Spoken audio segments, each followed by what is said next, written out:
As you may know, one of the most important topics that we cover here on the Relationship Alive podcast, because it makes such a difference in the success of a relationship, is how to improve communication. So I just put together a free guide for you with my top 3 communication secrets to reduce conflict and increase connection and understanding in your relationship. Once you put these 3 things into action, it will make a huge difference in your relationship, even if your partner isn't doing anything differently. To get it, all you have to do is visit neilsattin.com/relate, or simply text the word relate to the number 33444 and follow the instructions. And now, on with the show. Hello and welcome to another episode of Relationship Alive. This is your host, Neil Sattin. If you want to take your relationship to the next level, then you have no choice but to connect at a higher level. And I mean a much higher level. So how do you bring your connection to the divine, to something greater than you, into your relationship? And how do you and your partner take that energy and use it to co-create something amazing in the world, something that feeds your passion for each other and for life itself? Well, today we're going to tackle those questions and more with Andrew Harvey. His new book, Evolutionary Love Relationships, Passion, Authenticity, and Activism, is just out, and it is a passionate vision of what's possible in relationship. Andrew Harvey is one of the leading spiritual teachers of our time, and it is such an honor to have him here on the Relationship Alive podcast. As always, we're going to have a detailed show guide, so to get that, all you have to do is visit neilsattin.com/evolve, and that's EVOLVE, or you can simply text the word passion to the number 33444 and follow the instructions. So when Andrew answered the phone a few moments ago, he was listening to some amazing classical music, and we got started with talking about it as a divine transmission. So when you explore your connection to the divine, it really helps you to get in touch with the beauty that's all around you and how blessed we are. So I wonder, Andrew, if we could start there? That's the key, to receive that blessing. That's what my work is increasingly about, is asking, inviting, challenging people to receive the great blessing of sacred relationship, of joy, of ecstasy, of responsibility in heartbreak for what we're going through, all of it. But to receive it is a huge blessing, because what a dignity it is to live a life that's open enough to embrace those things. Yeah, absolutely.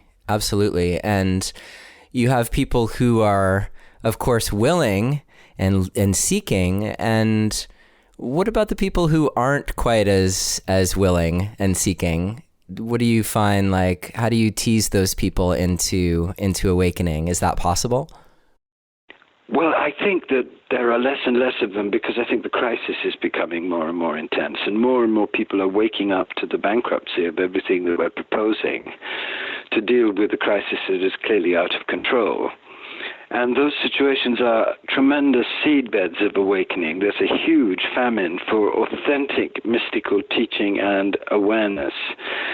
People are fed up with the new age. They're fed up with a vision of bliss bunnyhood, but they are hungry for real spirituality, because they know that the world hangs by a thread, and the thread is whether or not we can have a worldwide resistance movement of love in action, which has to be based in a spiritual consciousness, to be real and to be wise and to be effective. Yeah, and it's, I think, challenging for people to remember that is an effective tool for change when faced with violence. Well, it's challenging, but it's entirely possible if you have half a brain, because we've seen such amazing examples in the last 100 years. We've seen Gandhi unseat the most brilliant and ruthless empire, the British Empire, over 30 years of patient, tactical, non-violent resistance. We've seen Martin Luther King avoid a huge bloodbath here.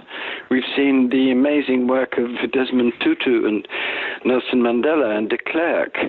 in the reconciliation commissions, we've seen the Dalai Lama's extraordinary position, both of exposing Chinese criminality and extending unconditional compassion to the Chinese. We've seen many examples in the full glare of the public understanding, examples of movements like Solidarność in Poland, like the great movements that have won for increasing women's rights and gay rights.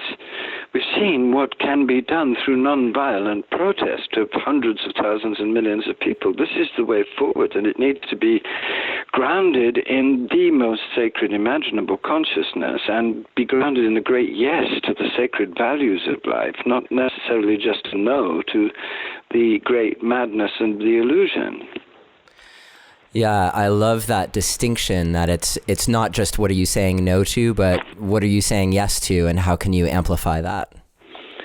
Well, that is the absolute key. The no is obvious. We can't go on in this corporate orgy of greed, otherwise we'll destroy ourselves, and we can't go on in this racist, retarded mentality, because that will enable the destruction of the most sacred thing that we have, which is the Constitution and the great experiment of democracy.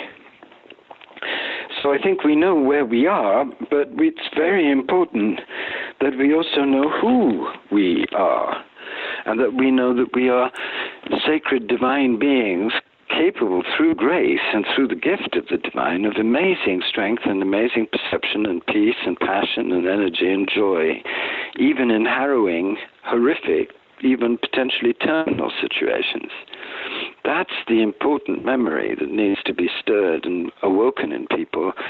And a lot of people are hungry for it and want it directly now, don't want to go through the religions or the patriarchal mystical systems. They know they're being gypped. They know they're being corralled into a game. What they want is the real experience. And I meet a lot of them. It's amazing. Yeah, and so that's what, in some respects, brings us here to this conversation together, because that is at the heart of your new book, Evolutionary Love Relationships. Absolutely. This awareness of ourselves as divine beings, and then how do we bring that into action through our partnerships? Well, that's the million-dollar question, and it's actually a complex set of interrelated rituals, if you like, or tunings of the whole being. The first thing you really need is to tune yourself to what the great mystics of the traditions proclaim is your true identity, your divine identity, your divine consciousness that is embodied in sacred matter, the great marriage of transcendence and immanence. You've got to try and imagine the holy beauty of that as strongly as possible. Then, as you experience more and more of that blessing, you spread that blessing in love to others, to your cats, to your pets, to your children, to people you love, to people you just meet, to people you pray for on TV. You extend that love, you enact that love in the core of your life, living your life as sacred. And then, simultaneously, you also choose to dedicate yourself to serve something that really needs help, that really needs your voice. The voiceless or the depressed or the dispossessed or the poor or the battered and shattered or those who are being humiliated or people who are being discriminated against. You decide which cause you're most heartbroken about, and you choose to do something about it with other people, humbly, simply, because you cannot stand injustice. And then with those three wonderful tunings of the being, you become real. You become an authentic human being, reacting with your full divine humanity to this world crisis in the terms of your own nature, your own life, your own temperament, your own authenticity and truth. Yeah, how would you draw that distinction between acting from your authenticity? Because that's one of the core tenets of the book, is that you get in touch with this authentic part of yourself and you honor that both in yourself and in your partner. Yes. So there's this, how do you discover what is authentic about you versus the parts of you that may seem authentic, like, okay, I authentically want to sleep with other people, or I authentically want to burn the midnight oil every night because I'm driven for success at my job. Those kinds of things.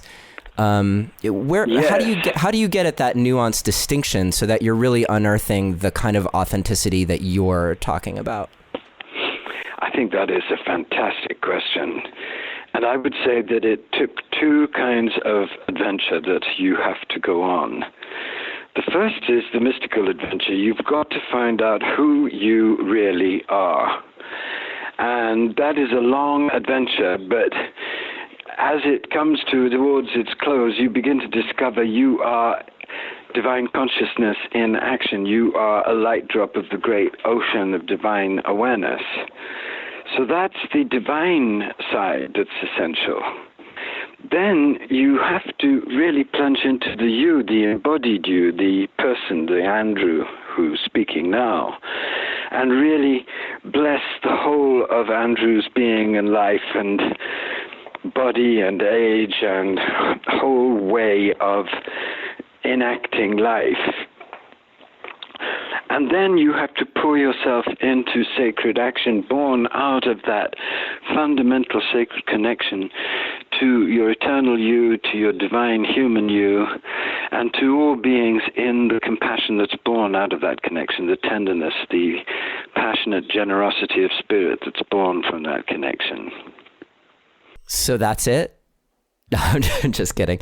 And I'm No, I mean, what were you meaning? No, seriously, does that sound very difficult to do? Well, I think that the challenge for people, it comes down to how to manage that quest when they're so caught up in their personal... That's a huge challenge, yes. Yeah. But it can be done because one of the things that you discover on the path, and I've been, a spiritual teacher now for 25 years in the States, in a very difficult time in the States. And from my own practice and from my own experience, I've discovered that very simple practices done in daily life can be hugely powerful. We are not abandoned. If, for example, you say the name of God in the core of your heart through your day while you're walking or while you're waiting for telephone calls or while you're cooking, your whole life becomes secretly grounded in the living presence, and you can experience this.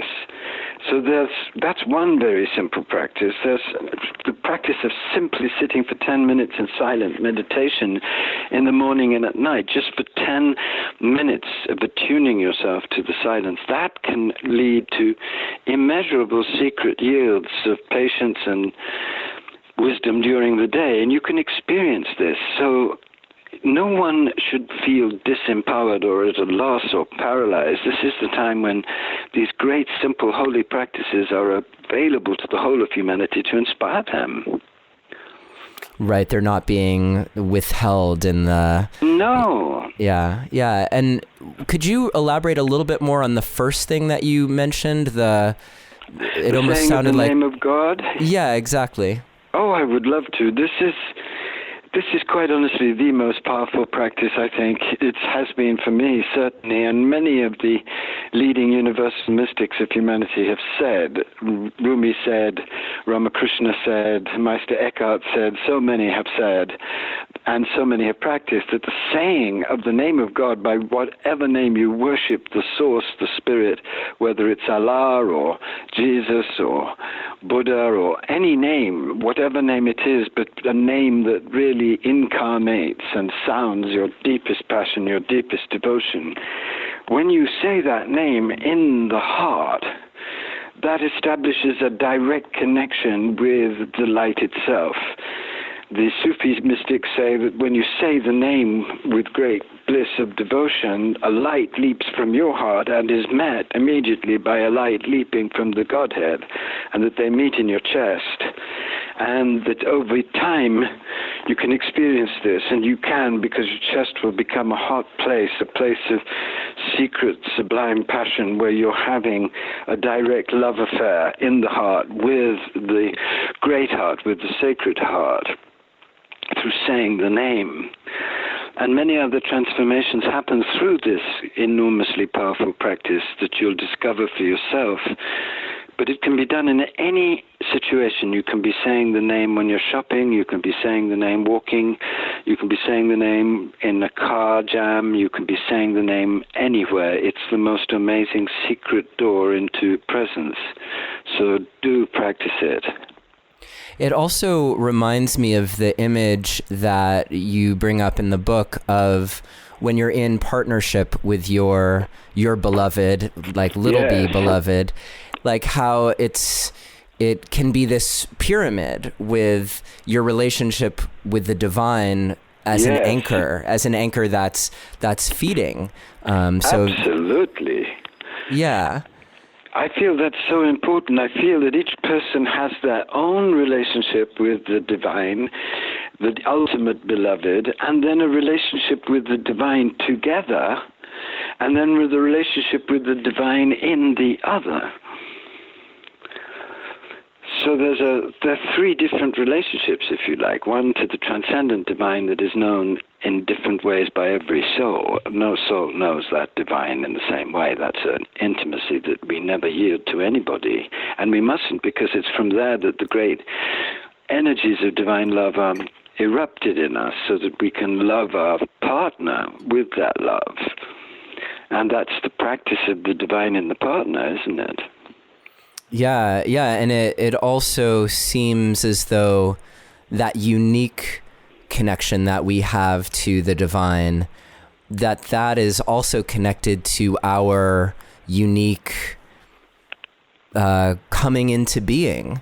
Exactly. It's connected with our deepest, most sacred authenticity, because that's the place we're born from again and again, second by second.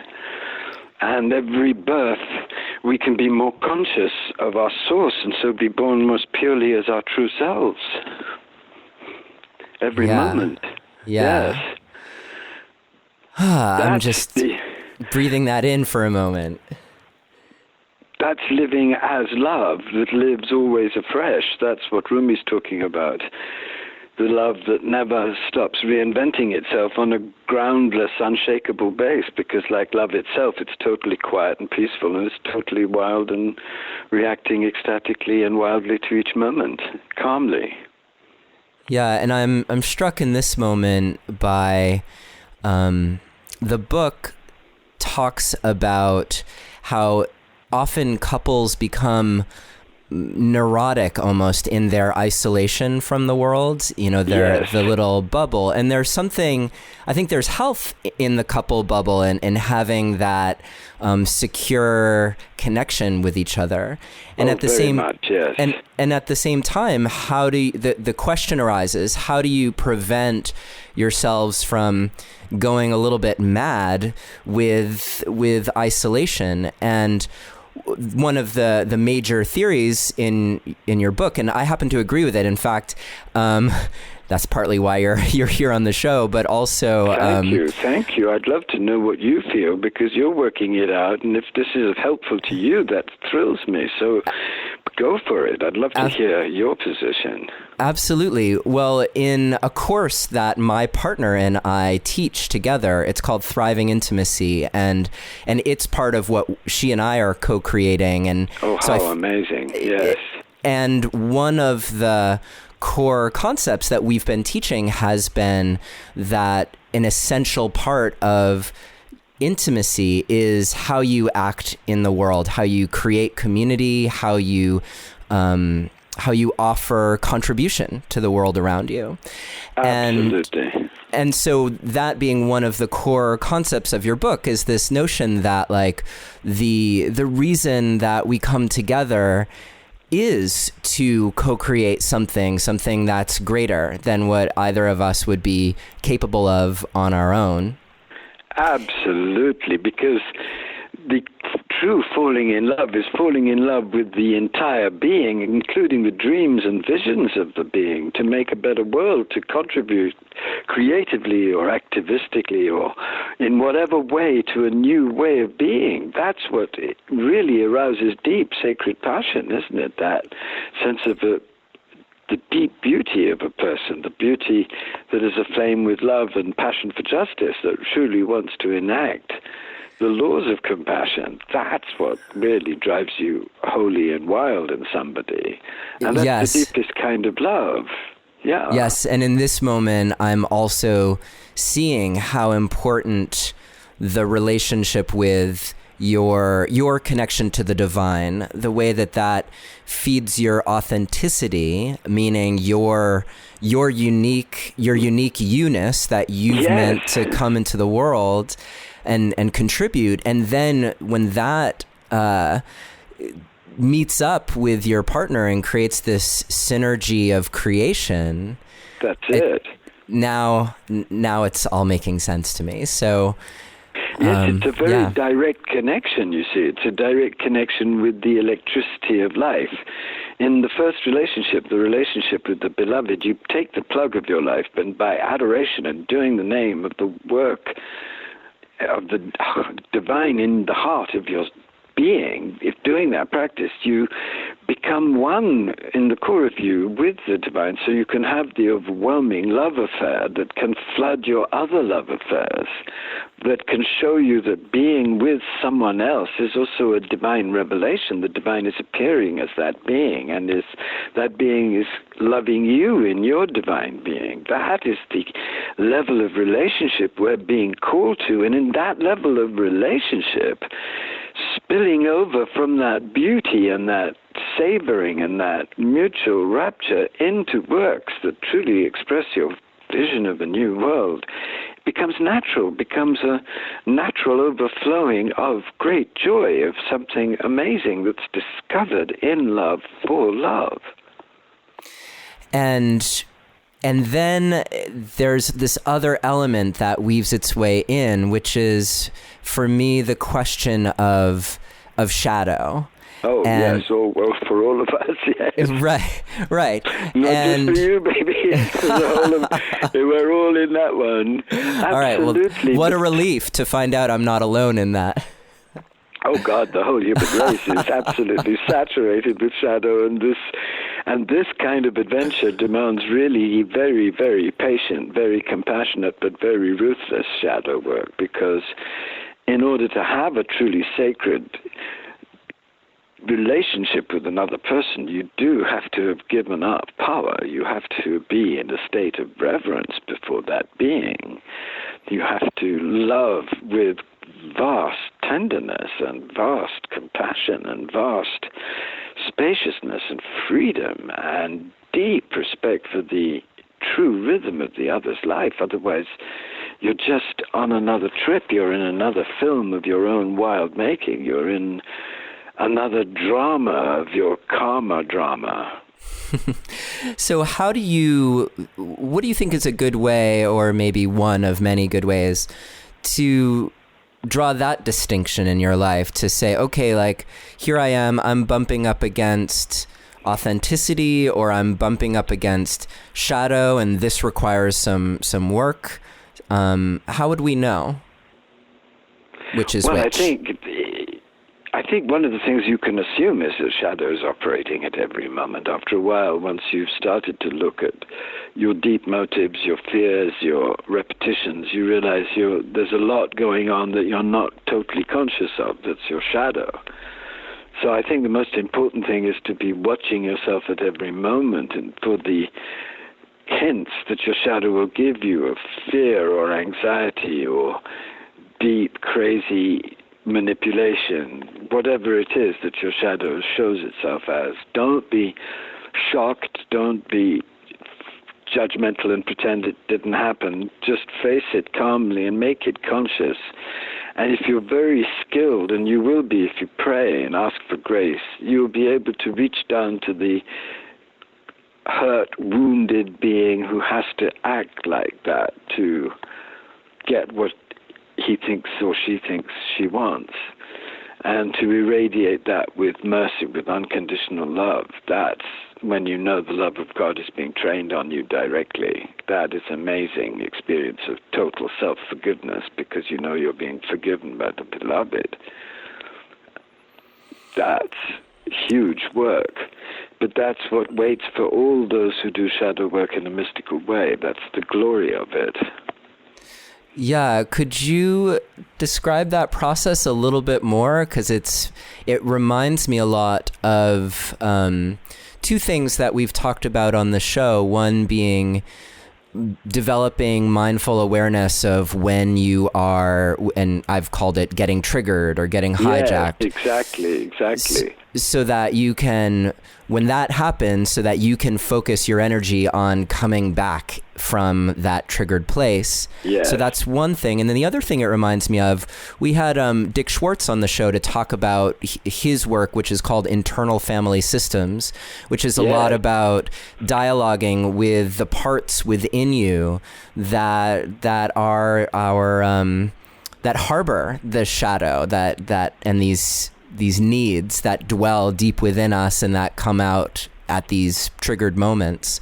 And yet what you were just suggesting seemed like it merges with the very first practice that you were talking about, which is this way of bringing divine energy into those moments of being triggered or confronting shadow. Yes, very much, because the truth is that in order to really get down to the depths of the shadow in you, you have to be very, very strong, because what you're going to discover is very crazy making. Everybody has to discover that they have all the most appalling things that they can possibly imagine in the core of themselves, that you can't get out of this, because this is a very important recognition of the real nature of the ego, and it comes as a great blessing, but it's a terrible blessing to face all of this rubbish about yourself. So how do you really become strong enough to endure what you have to endure? And that's why I stress the divine experience, because the more you can connect with your transcendent self, your pure, radiant awareness self, the more you can stand what you have to discover about your embodied self. And it gives you security, it gives you peace, it gives you humor, it gives you the strength to face whatever you have to face with grace. You just realize, oh God, I'm obviously as crazy as anybody else. I mean, probably crazier and more dangerous. And these kinds of recognition are tremendously important for humility, to keep you really on your knees asking for true transforming grace, for blessing. You know, this is a very hard transformation. It demands a very great humility and adoration and awe, a tremendous opening at all moments to be guided forward. But you have to know you need it. You have to be humble to realize you need it all the time. Right. And some people, they don't get that awareness until they have a moment of reckoning in their lives. Yes, and some people just are too mental. They don't realize that the relationship with the divine is, of course, an intellectual relationship in the illumined sense of the illumined intellect, but it's also a huge love affair in the depths of the heart. It's something that you are invited to experience with your whole being aflame with love, so that you can be taken into the depths of the divine love. And that has always been known to be the supreme experience. Knowledge will take you into the courtyard, but only love of the divine and then of others and of animals and of the creation will take you into the bedroom where the transcendent and the embodied Godhead are making love forever, the real glorious truth of creation, as the love explosion of the divine beloved Father Mother. That's the vision. Yeah. That can transform humanity, I believe, because that's the vision that blesses life in its totality and adores the beauty of sacred relationship in their totalities of bliss. Well, one thing that I know is that at least of the people who listen to this show, who write to me and tell me about what's going on in their lives, or who I work with as clients in my practice. Yes. Like, these are people who are hungry for not just the tricks that science tells us about why love is the way it is, and the neurochemicals that are at work. I mean, those things are important too. Yes, but you've got to know something about the neurochemicals. But if you think that's what's going on in great, wild, revelatory love, you are missing the whole mystical, transformative dimension, which is so amazing and so potentially transformative. Exactly. It's your body, your mind, your spirit, your heart, yes. like all of those things. Your life purpose, your whole vision of what your life is for. Yeah. I loved how you spoke in the book too about how we come into existence as the product of all of these generations upon generations upon generations of interactions that have come before us. Yes, absolutely, yes. Now, I personally believe that doesn't necessarily constrain us, though. Oh, no. Many people experience it that way, No, it constrains it until it doesn't, and then it becomes tremendous material for great holy play, like a great fugue in Bach, doesn't it? Yes, exactly. Right.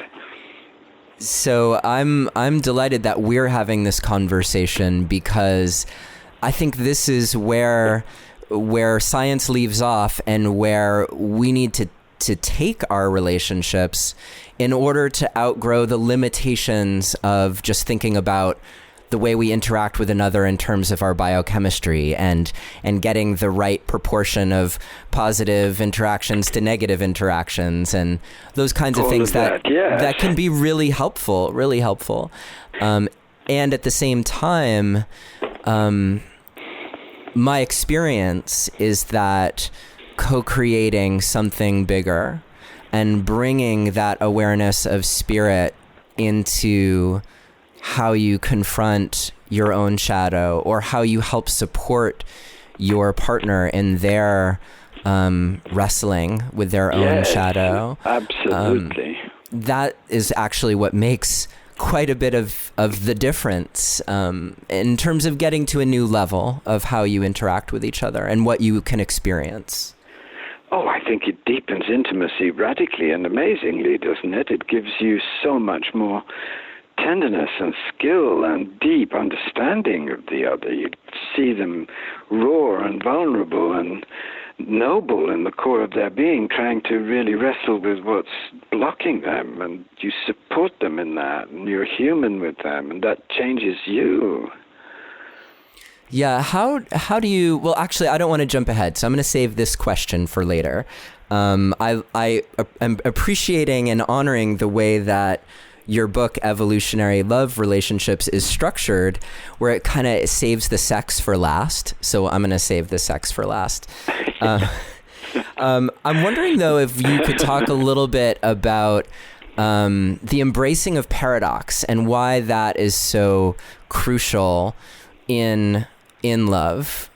Why is paradox so important? If you don't experience love as a kind of wild earthquake, ravaging forest fire, you're not really experiencing love. Love changes everything. So love itself is a paradox. It's both enormously creative in the most gorgeous way, and it's also enormously destructive of the old. It's destructive of the old ways of doing things, of the old illusions, the old safeties. And you're exposed by love to the real world, which is a dance of opposites, a wild dance of light and dark, of what we call good, of what we call evil, of terrible, terrible suffering and great, great beauty and peace, all coexisting in a huge explosion of opposites, a great, vast, turning, burning paradox that is reality itself. So that is what we're called to relate to with our full beings, and as dancers who are willing to dance with it in naked community with it, and loving it in its horror and in its beauty, in its chaos and in its order, in its darkness and in its light, not excluding anything from our adoration of the one reality, and so being taken into it by its own grace, so as to become a dancer of its paradoxical, wild, holy dance. Yeah, one of the paradoxes that you mention in the book there are several that are core paradoxes that seem really important for people to be aware of, but one of the things that is surfacing for me right now is that relationship between breakdowns and breakthroughs. Yes. And how important it is you even talk later in the book about celebrating the breakdowns because they herald growth and transformation. Whereas so many couples, I think, feel like, especially when you're in the middle of a breakdown, and of course, this isn't to necessarily advocate, like you shouldn't go and cause breakdowns. Oh God, no, not if the breakdown is through abusive behavior, never that. But I think sometimes love will take you to the edge of yourself and where you break down and shatter. And at that moment, if the person who loves you can help you, can reach out to you and say, I love you and I'm here for you and I really want you to go through this and I'll protect you, then you can make the most amazing leap of vulnerability, of tenderness, of deep, deep joy. Haven't you experienced that? Yeah, absolutely. I mean, that is in many ways the story of my relationship. And how wonderful, God. Yeah. And in fact, in my people listening have heard this on other episodes that, there was a time when we completely split up. We did it in a way that was really trying to be honoring of each other and really kind. Yes. But that was in some respects the ultimate breakdown. And yet at the same time, because we cared so much for each other and loved each other, it's part of what helped us get to the other side of that, which was a reawakening of why we were together in the first place, and a recognition that we actually weren't done. Wow. Yeah, and we're engaged now. We'll be married this summer, so very exciting. Goodness, so much luck. How beautiful. What a beautiful story. It's a very maturing story, isn't it? Yeah, thank you. You sound as if you've been marinated by love. Yes, you have to soak in the vat of love. Love has to work you over and drive you crazy and make you look at yourself deeply and make you beg for love, and it takes you through all kinds of crazy stuff to make you more real, don't you think? I agree. And there's also it can be so easy to step away from challenges as a way of, say, preserving the peace in one's relationship, if you don't have a way of seeing that those challenges are the gateway to something more intimate, more connecting. Exactly. Yeah. And that's something that we even, in my relationship, just speaking personally again, that we experienced recently where there was, something that we were each kind of shying away from. And, and it was easy for us to just kind of put that on the back burner because we were busy with our work and our mission. And, we're very mission driven people. And at the same time, when we came together and realized, wow, we're not really tackling this head on, and why aren't we, and what's going on? And for us, I think, and this was actually mostly on me, which is a little humbling to admit right here. But I think I was steering clear of a challenging issue. And, but I had a moment when we were talking about it where I believe that I saw what you talk about in the book, that the face of the divine speaking through my partner, speaking to me, and with it came this recognition of like, oh yeah, by stepping back, I'm not allowing what needs to unfold to happen. That's it. You're getting out of the fire of the transmission. which exactly. is coming through directly being naked to love. Yeah. Yeah. So, so by stepping in, I got to be naked and and feel how powerful it is. But I feel like it's important to say here that that there's intention.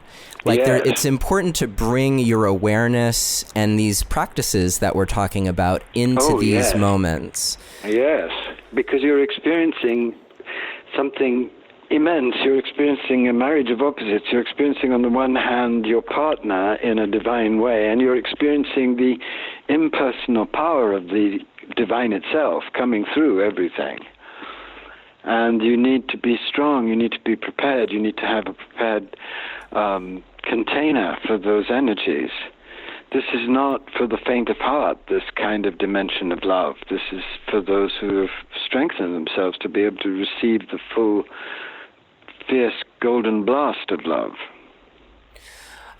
I'm wondering if there are particular practices for a couple to do together that you could talk about. Well, I have been evolving all kinds of practices for couples who want to take this path. And there are three that I really love and really suggest to people.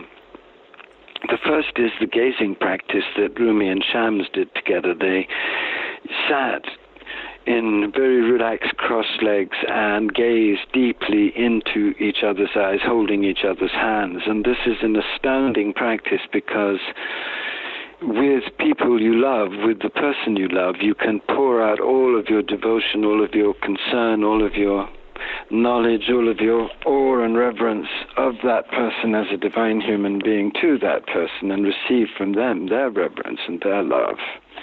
And that is a tremendous practice to do before you make love, because it lights up the whole of the inner sacred body, down to the toes, up to the Sahasrara. It makes you awake to the divine in the human, and it's beautiful. And then the second practice is to really imagine the Divine Mother above your head pouring down golden light into you through the Sahasrara, through the top of your crown, and to face each other doing the same total quiet, sacred, silent celebration of being filled with the golden light of the Mother, the great transformative light. And it pours down into your head and into your throat and into your stomach and into your groin and into the bottom of your feet. It goes down the whole of your body and lights up every single cell in you as you face each other in this secret torrent of divine power that's coming directly to you from the Mother. That is a very gorgeous and beautiful and holy practice. And then there's a practice that I truly advocate for shadow work between couples, because this is an immensely important sacred practice to bring shadow work into mystical reality, into mystical truth, because that's the ultimate place where the shadow can be seen and healed and accepted in deeply compassionate ways. So it's very important. It's a practice called Tong, and what you do is really work on each other's shadows by accepting the shadow of the other as a ball of black smoke, and then dissolving it in the great open space of your own heart and sending back to that person all love and all peace. And that person can work on your shadow so that you can experience this kind of divine tender surgery that two lovers at this level can give each other on their own deep problems. And that's such a sacred, sacred exchange of deep compassion energy. It's very holy.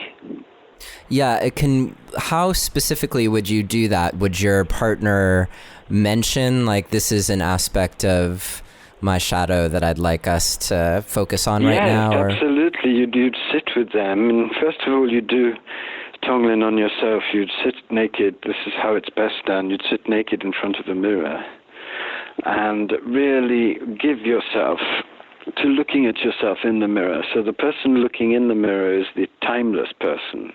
The person in the mirror is the biographical person.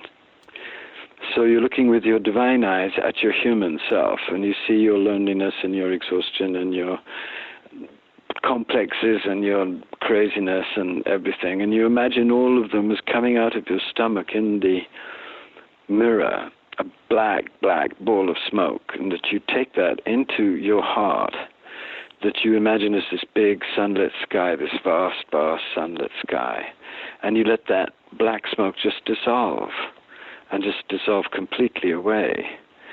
And then breathe back into yourself in the mirror all the joy and all the peace of your essential free nature.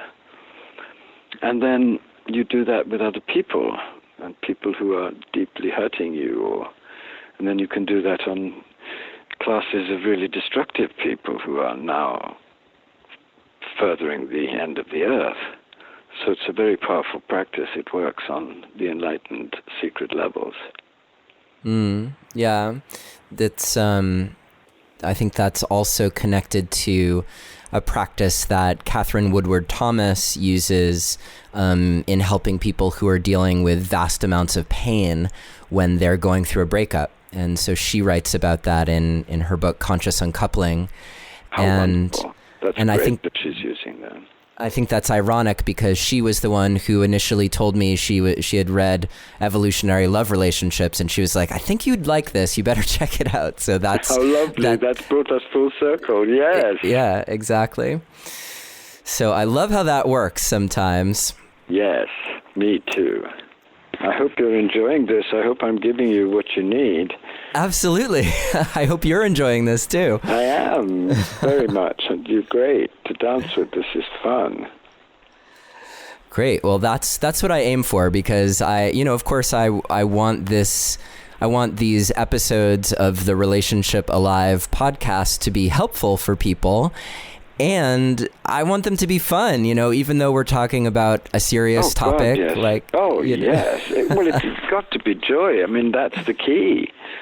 That's why I've also just written this book on joy, Return to Joy, because I was really feeling, my God, we're forgetting, and we're in danger of forgetting, that the ultimate reality is always pure, radiant, creative, playful joy. That's what all the mystics tell us. That's the truth. That must be. It's the highest mystical teaching. And anyone who's ever come close to the divine knows that at the core of the divine there is this endless laughter, this tremendous sweet joy that is unimaginably beautiful, and that is freedom. Yeah, and that's part of that paradox, right? Because yes, there's the joy, and then there's also the sorrow and the grief. And yes, but the joy is beyond everything. It's the ultimate experience, and it doesn't come from anything to do with reason. It comes from Source itself. It's the unity of tremendous anguish and tremendous suffering and tremendous peace and tremendous surrender and tremendous rapture, and then a new kind of joy is born at the core of the self. That's divine joy. Got it. I think, didn't you mention in the book too that you were talking to a friend who said, I love all your writings, but where's the fun? Yes. I have this great friend, Nancy Kauffman. She's a wild woman and wonderful and very wonderful and generous philanthropist and great supporter of the Democratic Party and a tremendous lover of life and a great wise woman in many ways. And she said, look, you never let your joy come out. And I said, well, I must write a book on joy, I said, because I really love my life, and I think that joy is really the key to why I do what I do. I do it because, not just because I'm absolutely agonized at the danger that we're in and terrified and deeply disturbed. Of course I'm all of those things, but the real reason that I do it is because I love it and because it gives me joy to dive deeper into love and to serve more and more and to be more and more helpful if I can to others.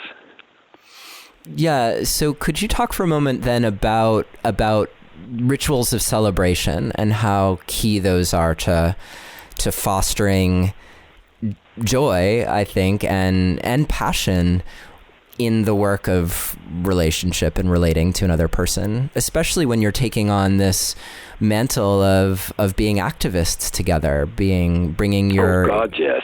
Yeah. Well, I think everything in a real sacred relationship should be celebration, truly. I think the way you eat together should always have a celebratory side. You always should make space and silence to appreciate being with each other and appreciate the food and to be grateful and to live your life in its ordinary details together as sacred. That is so important. That is the foundation. Do you see what I'm saying? Yeah. And I love too, I think you mention finding unpredictable things to celebrate.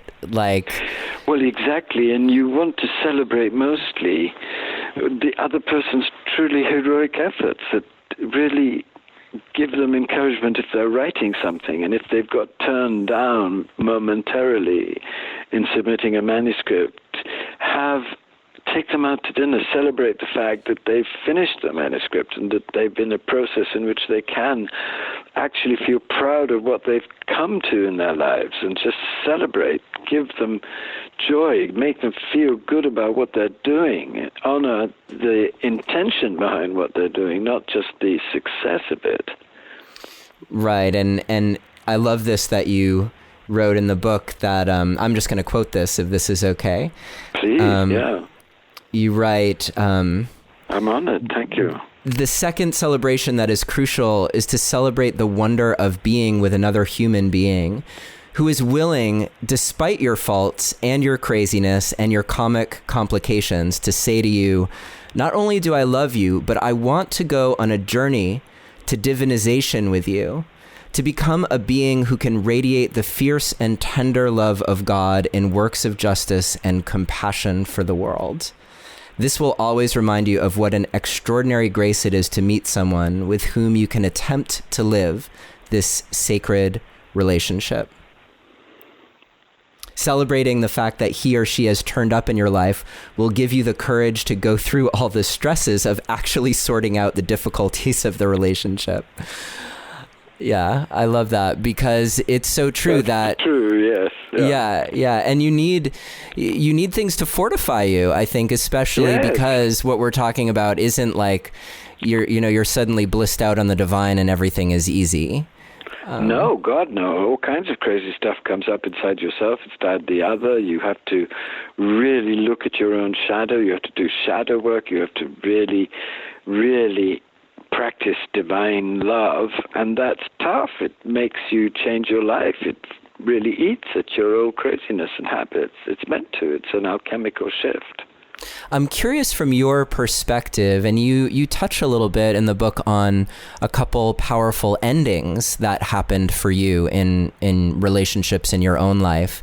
And I'm wondering if you can give our listeners a sense of how would you, from your perspective, how would you know if your mission with this person was coming to an end versus meant to continue through a particular breakdown, let's say, because most people don't contemplate that when they're in the breakthrough. It's only when they're in the breakdown, right?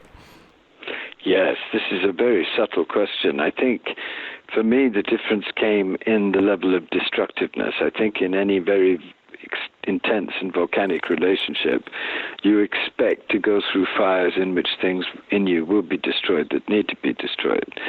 But there are relationships that become, for one reason or another, toxic and dangerous to your very survival as you, and that's when you really need to go. And you need to step away from that, however much it costs you or the other person, because nobody should ever be in the position of being threatened by the other at that level of savagery or betrayal or madness. So you have to be discerning. But those are extreme situations, and they do happen on the big sacred relationship path because it's a very alchemical, fiery path at times, and you really need to train yourself in discernment if you can, although some of the most transformative loves will come in the end, quite destructive ways. But if you can accept that destruction, you can learn from it and be transformed too by it. And I can see too that, you know, your odds increase of being able to navigate the fires of the transmutation that's happening when your partner is on board, and when you're both like recognizing the divine in each other. Yes. However, a lot of people who listen to Relationship Alive tell me that they're listening on their own and longing for ways to invite their partner on this greater relationship journey with them. Fortunately, that's not everyone. I mean, a lot of people do listen to the show with their partners. But I'm curious for you, are there things that you could suggest to someone who's listening on their own as a way of inviting their partner onto the journey with them? Well, maybe there are people who are alone because they've either lost a relationship or are alone. And to them that I would say, use this time of aloneness in two ways. Use the core of that aloneness to get in touch with the alone, beloved, the one that is alone. And so that your aloneness can become holy and very illumined. And then also allow yourself to dream of another level of love that you could experience with a human being that really went beyond anything else you've ever experienced, because you have learned many lessons in both how to love and how not to love, and now you're ready to go forward into a new kind of love. So dream at deep levels about that kind of love and send it out into the universe as a prayer if that's what you truly want. So those would be my pieces of advice. Yes, and how about for the person who's in relationship, but their partner hasn't necessarily bought into, we're on this sacred journey together? Like, how would you help that person invite their partner that they have onto the bandwagon? I think that the last thing that they should do is to say anything. They need to do the practices and to really see their partner as already divine. The partner doesn't have to change to be sacred, to be amazing, to be already the ambassador of the beloved. So in that situation, treat that partner of yours with deep sacred tenderness and love and adoration. And don't ask for anything. Just give and love and celebrate him or her. And just pour yourself out and see the sea change that will happen when you relax completely into them as them. Yeah, it's like taking the step of honoring their authenticity. Exactly. Don't. Why should they have the journey that you have? Love them as they are already. Isn't that the whole point of the way you say you want to be loved and want to love? Do it now. Love them. I've known many incredible marriages in which the woman has been very much self-consciously spiritual in a great way, and the husband seemingly closed, but the two of them have the most ecstatic, extraordinary, tender, intimate relationship in which they both are transformed over time. I think it takes great surrender to the other as the other. Stop trying to change people. It never works. It will never work. The only thing that anybody really changes from is the experience of being tremendously loved as they are. Yeah, and this, I think, brings us close to the... Don't you think so? Isn't that your experience? It's mine. Yeah, I think that people want to be... my experience is that, yes, I want to be loved as who I am, for sure. And there's a subtlety there. Yes.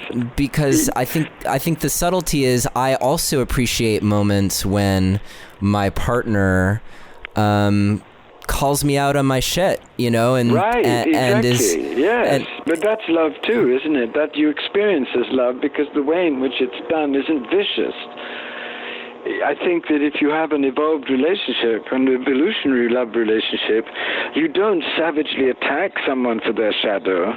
You approach their shadow with enormous courtesy and reverence, because you really need to be able to speak of the other person's shadow in the context of all of their great qualities, of the qualities that make them so beloved to you, so that they can feel that you're tremendously encouraging of whatever struggle they're going through. Right. And so often those shadow aspects are what's the word I'm looking for? It's a piece of the thing that attracted you to that person in the first place. Oh, inevitably, yes. Yeah. Always. It's the other side of the great gift that drew you in the first place. If somebody drew you with their passion, you'll probably find that they have a shadow of anger, which will frighten you at moments, and which you'll ask them to really deal with. Right. So I wonder if we could, because I want to honor your time, and at the same time, I've really appreciated being able to. You so much. Thank you. Thank you. Yes. Could we talk for a moment about sex before we go? Oh, absolutely. Yes. What did you like about that last chapter? Because it's very precious to me, that chapter, especially those quotations from the Radiance Sutras, these amazing Hindu texts that celebrate the holy initiatory beauty of true sexuality, and I hope that they really inspired you. Well, they absolutely inspired me, and part of it is because, in a way, the book was preaching to the choir, as far as I'm concerned. I'm right there, and at the same time, I do feel like it's so important to envision a sexuality that is beyond just creating pleasure for each other, although that's great too. I think oh God, there's nothing wrong with pleasure is wonderful, but imagine pleasure and revelation. Exactly. That's the incredible. Listen, he says, this ancient anonymous sage, perhaps it was a she, the light of consciousness illumines the world. The world reflects this splendor. Energy and matter, essence and manifestation reveal each other to each other. Individual soul and cosmic energy, pulsing heart and infinite awareness are secret lovers, always merging in oneness. And when the secret slips out, there is laughter and a flash of brilliance in the air. That's what you can experience through grace and through deep work with another human being, together in that revelation, through divine sexuality, through true tantric abandon and reverence and worship and adoration. That is the highest human experience in many ways. And is there a practice that you might suggest to our listeners who are thinking, well, that sounds amazing. How do I do that? I want that with my partner. Training. You can't just grasp for it. It takes a lot of unlearning of the shame of the body. So look at all the ways in which you've truly put your body down, your sexuality down. You have to really cleanse your vessel. And then you truly have to pray to be able to love the other as a divine human being, to really revere them, to really celebrate them, to really adore them. And you'll find that this will make you much more vulnerable. It will open you to a lot more insecurity at some levels, because you'll have to go into a new zone of love to begin such a work. And then when you come to make love to this person that you've chosen to have this supremely beautiful experience with, then really open yourself to the whole of the divine beloved in whatever way is natural to you, like saying the name of the divine in your heart, and just give yourself over with all of your heart and mind and soul and body to the worship of the other in your sexuality, to the total pouring out of yourself in generous, tender worship of the other. And that will help you. That will open up doors in secret places. Yeah, I'm tantalized by what that experience could be like. So if you're playing with this question of inviting and invoking that your sexual and sensual connection with your partner can be a divine experience, and things start happening, yes. Let us know. Write in or let us know in our Facebook group, because I want to hear. Things will start happening. It's very important, and but it's very important not to play with these things. That's also worth saying, because this is very powerful stuff. This is not another game. I think Tantra is the highest initiation because it's so demanding. It demands really great honesty, great nakedness, great transparency, great courage, and great capacity to suffer, especially in shadow work. So don't play with these things if you're not going to truly not play, if you're not going to truly take seriously what's going to happen to you if you really undertake evolutionary love, and that is that you're going to be changed, you're going to be transformed, you're going to be a different person, loving much more passionately and also serving much more passionately. You're going to be co-opted into massive heart service of the exploding world if you take this seriously. Yeah, I'm thinking about how Chloe, my partner, and we've had these experiences where we've looked at each other and just been like, you're not even the same person that I met 4 years ago, right, because of those kinds of transformations. And I like how you offered this this practice of inviting the divine forth through your sexual experience. Oh God, it's so important. The sexual experience is one of the most direct initiations into divine bliss energy. Perhaps the most direct, because it's creation naked. It's what whole creation does at ever more subtle levels.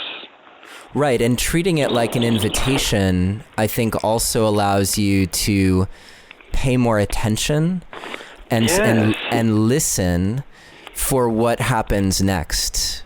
Yes. It's like you open the door and then you wait expectantly to see who or what walks through. Yes. I think mostly it's to allow the level of bliss and not try and repress it. Just allow yourself to feel this overwhelming feeling of ecstatic bliss that can happen to you if you don't clench, if you allow, if you bless your deep sacred sexuality, and sexuality is sacred. People repress their bliss, and it sours their bloodstreams and their hearts and their wills, and it's so essential not to. Well, I concur completely, and I so appreciate your taking the time today, Andrew, to chat with us about evolutionary love relationships and your new book. And I'm curious, can you also talk just quickly about your co-author and how you came to write the book together? Oh, yes, with great joy. Chris is a great friend of mine, and the book wouldn't exist without Chris, because really the book is structured around his vision of sacred leadership. And then we added a seventh. It's a 6-part vision, and then we added a 7th part, which is really sacred sexuality. But his vision is so universal and exciting that I found I could dance from the depths of mine with it. And that's what the book is. It's a book of two beings who believe in evolutionary love, have very similar visions of where it can go and what it can make effectual, and slightly different kinds of expertise dance together. Chris is very much a very powerful transpersonal psychologist with a real mystical heart, and I'm very much a passionate mystic with a real psychological heart. So we come at it from slightly different angles, but it's exciting. I think people have really become thrilled by this book. It amazes me what kinds of praise we've had from people like E. Bensler and Matt Fox and others. It's been a tremendous thing, actually, to receive such joyful sounds from great friends, because it shows the famishness, the famine, for joy that's really arising, and that we need to slake ourselves with joy. We need to really, truly live for love now. Yes, and I believe, along with you, that taking that additional step of how you co-create in the world with your partner is an important part of sort of transcending the neurosis that's possible in relationship and growing to that place of bliss and creativity and energy. I mean, things that you'll be able to do and accomplish in your lives together and separately, which will amaze you if you get to this level of mutual celebration and real encouragement and real tender heart work. Exactly. Well, as always, we will have a detailed show guide for you listening. And you can find today's show guide at neilsattin.com/evolve, EVOLVE. Or, as always, you can text the word passion to the number 33444 and follow the instructions, and I'll email you a link where you can get the show guide for this episode with Andrew Harvey, as well as all of our other episodes. And Andrew Harvey, thank you so much again for being on the show today. It's been such a pleasure to chat with you. And such a pleasure to chat with you. What fun we had. Thank you. God bless you. Thank you for this wonderful dance together. It's been my pleasure, for sure. Thank you for listening to another episode of Relationship Alive. If you like what you've heard and want to make it easier for other people to find out about us, please take a moment to subscribe to our podcast and to rate and review us on iTunes. If you have questions or comments or want to continue the conversation, you can always join our Relationship Alive community Facebook group. And for more information about today's episode, visit us online at neilsattin.com/podcast. Or you can always text the word passion, PASSION, to the number 33444 for more information. Finally, do you have a burning question that you're hoping we can have answered here on Relationship Alive, either for a future or past guest? Let me know and I'll see what I can do. Take care and see you next time.